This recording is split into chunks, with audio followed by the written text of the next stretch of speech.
An interesting question because we don't really have art like when I was a kid, when I was in school, And I remember when I was in school, it was the one place where I felt like I was an individual. Otherwise, I was just, one of the wedges in like in a factory.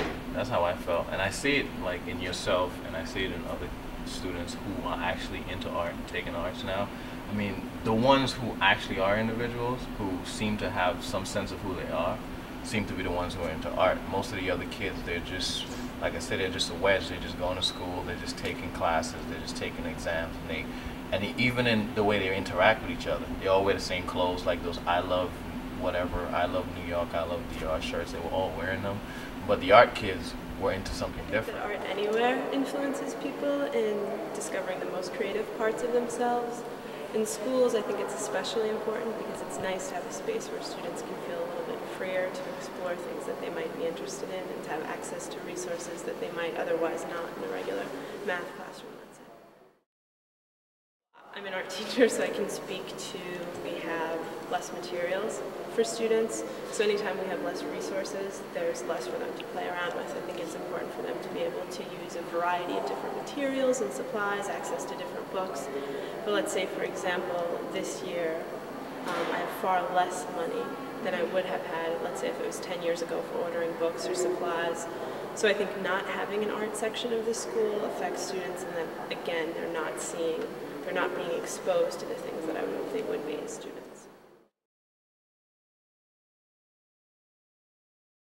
People, it's not that they might necessarily be bad test takers, it's just they might walk into a test with certain kinds of fears and anxiety, and art can help that, because that might be the one way for you to get out or get over your fear.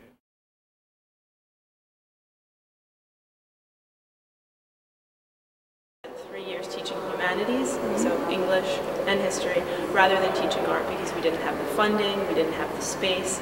We couldn't figure out how to bring the arts into our own school, even though I work for a principal and assistant principal who place a great deal of importance in the arts. I think that it also negatively, honestly, affects students' test scores. Students need an outlet. It's really important. There have been very many studies that have shown that being able to read an image is just as important as being able to read a text, and having the time where you learn to do those things improves test scores.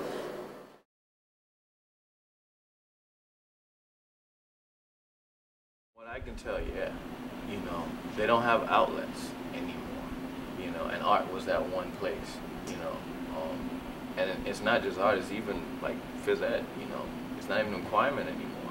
Most kids just go in phys ed and just stand around, they tell me. So a lot of the outlets are gone, and I don't know, I'm not that old and I haven't been teaching for that long, but I don't remember this kind of like constant anger and fear and anxiety that I see now in kids. Kids, it's like almost every kid has it, so I think that's the one thing that's changed, is kids just don't have a place to express themselves.